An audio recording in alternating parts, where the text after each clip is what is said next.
有得水啊！呢真係水嚟嘅，30% 係鹽分，死海咁。死海好似有成50%。But anyway， 我呢個數據可能係錯。咁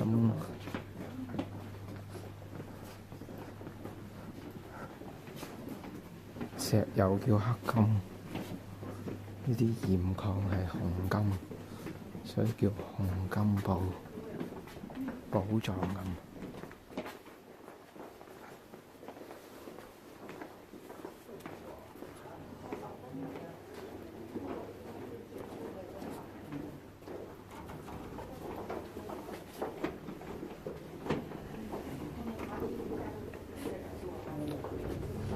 咦，攞嗰啲水咪可以吊鹽水咯。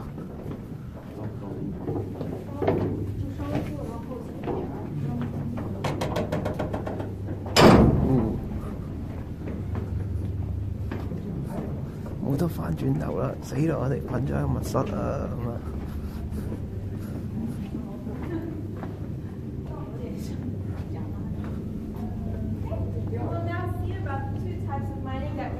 Hallstatt. Over here you will see something about the dry mining, where the miners would go in and break down these large chunks of rocks. Then we would grind it up, and that's your orange-red salt that you can buy at the source. It's a rock salt because it has the iron and magnesium as well. It's not the white regular one.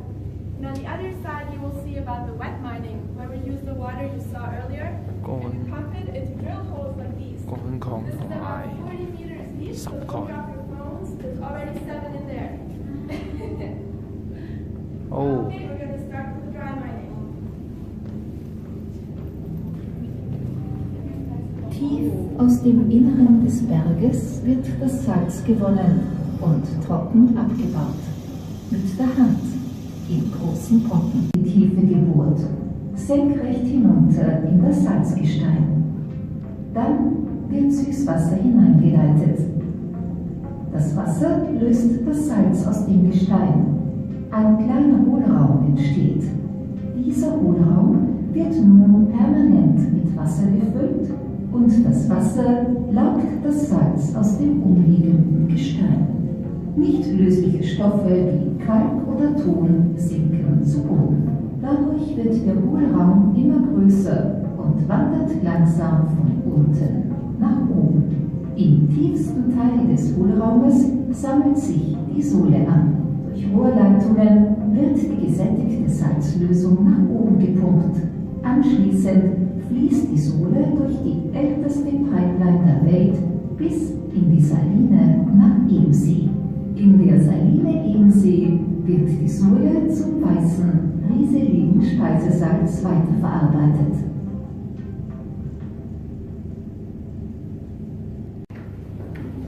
即係呢度咧，直到目前為止咧，都會產鹽嘅。一係咧就嗰啲鹽粒，一係咧就嗰啲石。Depends on 你係濕產定係乾產，乾貨濕貨咁。有啲車好黑，睇唔到啊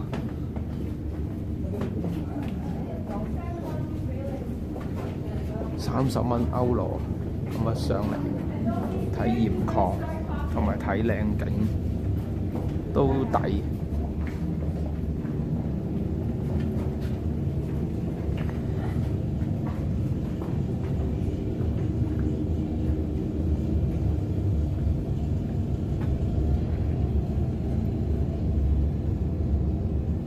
Na, kann der Strom endlich einmal funktionieren? Eigene Sprache, die muss man erst gewöhnt werden. Aber ich werde mich bemühen. Sagt einmal, kennt ihr eigentlich die Geschichte? 我哋揾一條歐洲最古老嘅樓梯，幾千年歷史。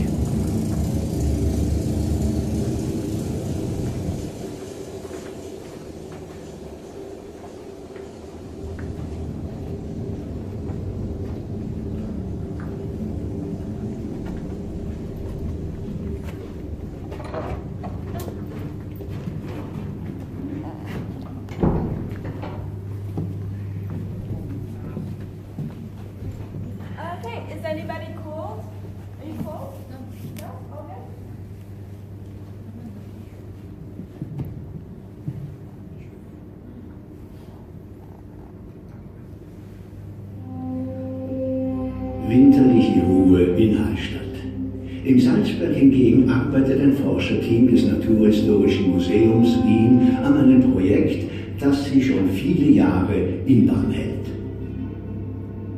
3 Jahre sind vergangen, seitdem man die Stiege an der Originalfundstelle abgebaut hat. In der Zwischenzeit wird untersucht, analysiert und durchleuchtet. Es benötigt einen ganzen Monat Arbeit, dieses Holzbauwerk wieder zusammenzusetzen. Immerhin die älteste bekannte Holztreppe Europas.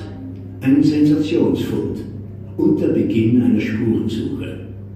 Was kann uns diese Stiege erzählen über die Zeit ihrer Entstehung von den Bergleuten, die auf ihr gegangen sind?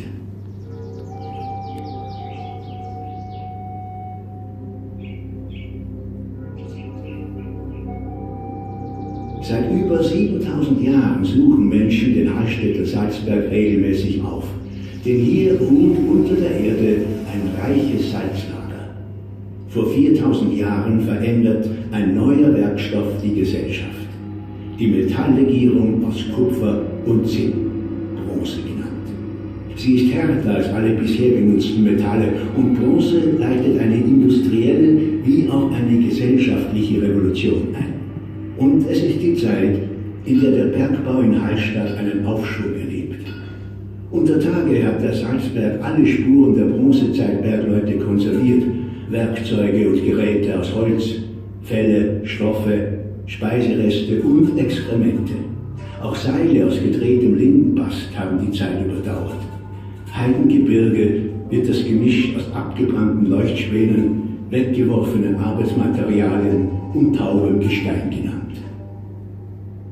Im Tiefspeicher des Naturhistorischen Museums betrachtet Hans Reschreiter den bronzezeitlichen Tragsack. 5 Stück davon sind bisher gefunden. Es ist bemerkenswert, dass es kein Holzobjekt aus dem bronzezeitlichen Bergwerk nach dem 11. Jahrhundert vor unserer Zeitrechnung gibt. Das mögliche Szenario: ausgelöst durch starken Niederschlag, muss es zu einer gewaltigen Rutschung gekommen sein. Das Bergwerk wird von Erd- und Gesteinsmassen verschüttet. 2003 entdeckten die Archäologinnen und Archäologen 100 Meter unter der Oberfläche im verschütteten bronzezeitlichen Bergwerk eine vollständig erhaltene Stiegenkonstruktion, 8 Meter lang und über 1 Meter breit. Die Bauweise macht diese Stiege zu etwas Einzigartigem. Aber nicht nur die Konstruktion ist einmalig, auch die Spuren, die wir auf der Stiege entdeckt haben. Die feinen Dreckschichten auf den Auftritten geben uns Auskunft, wann die Stiege benutzt wurde, wer drüber gegangen ist und wie sie genau verwendet wurde. Aufgrund des hohen Bergdrucks an der Fundstelle wird der Entschluss gefasst, die Stiege abzubauen, sie gründlich zu untersuchen und danach in einer eigens errichteten Kammer im Bereich des Schaubergwerkes wieder aufzubauen. Wien, das Naturhistorische Museum. Eines der bedeutendsten naturwissenschaftlichen Museen der Welt, aber auch ein Forschungszentrum auf den Gebieten der Erdbio- und Humanwissenschaften. Hierher wird die Stiege gebracht und von einer Mitarbeiterin des Ludwig-Boltzmann-Institutes dreidimensional gescannt, Teil für Teil. In Verbindung mit einem Laserscan des Stiegenbettes an der Fundstelle existiert nun ein räumliches Modell der Bronzezeitstiege.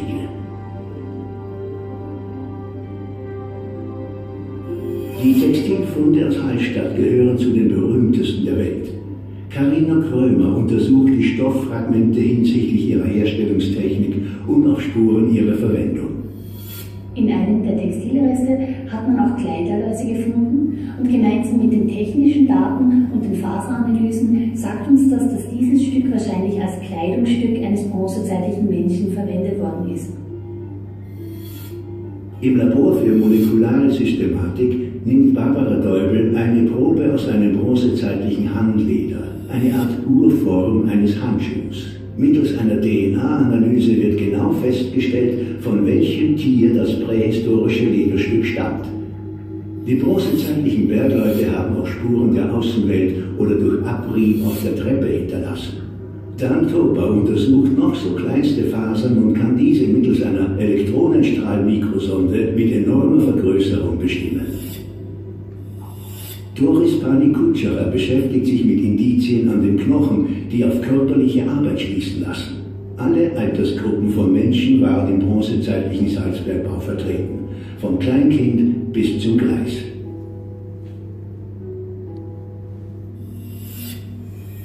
Tulln, Universität für Bodenkultur. Die Dendrochronologie ist die Altersbestimmung von Holz aufgrund der Jahresringbreiten. Michael Grabner und sein Team bestimmen das genaue Felldatum der Stiegenhölzer. Also die Stiege wurde aus Fichten- und Tannenholz gebaut. Ein Teil der Stiege wurde 1108 vor unserer Zeit gebaut. Während in Hallstatt an der neuen Kammer für die Bronzezeitstiege gesprengt und gehämmert wird, fließen die Erkenntnisse der Wissenschaftlerinnen des Naturhistorischen Museums in ein sogenanntes Lebensbild ein. Eine gemalte Momentaufnahme in einem bronzezeitlichen Bergwerk.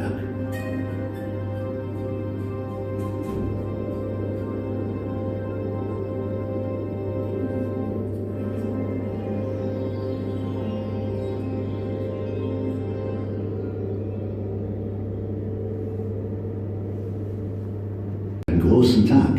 Er wird zum Bergmann. Fictitious brother and sister, Udlo and Eri, use torches made of wooden fir chips to climb up the stairway. 9-year-old Udlo has his big day today. He becomes a miner.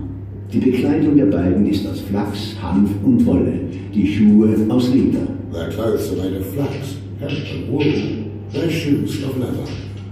Mit Picken bauen die Bergleute Salz ab. Sie schlagen mit ihren Werkzeugen Knieholzschäftungen mit Bronzespitzen, parallele Rillen und gewinnen kleinstückeliges Salz. Miners use their picks to extract salt at the rock face. With their simple tools, special shafts with a bronze lace, they beat parallel grooves to extract salt. Die kleineren Kinder arbeiten als Leuchtschwanhalter und Salzklauber. Erik leert ihren Fülltrog in einen Tragsack. Dieser kann bis zu 30 Kilogramm schwer sein. Smaller children work as torch holders and salt pickers. Eri empties her load into a sack she had to carry, which could easily weigh up to 66 pounds. Udlos Arbeitsplatz ist bei den Holzleuten. Über die Stiege wird das Salz hochgetragen und die Wollsäcke im Bereich des Schachtes umgeleert. Mit einem Lindenbastseil werden die Säcke an die Oberfläche gezogen. Udlo works like joiners and carpenters. The salt is carried high along a staircase and emptied into wool sacks at the shaft. A rope is used to drag the sacks above ground.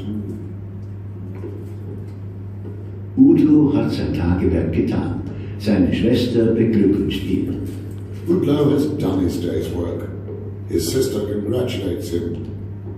So könnte es sich im bronzezeitlichen Bergbau abgespielt haben, bis vor 3000 Jahren eine Katastrophe geschieht. This mining scene could have taken place in the Bronze Age until a catastrophe occurred 3,000 years ago.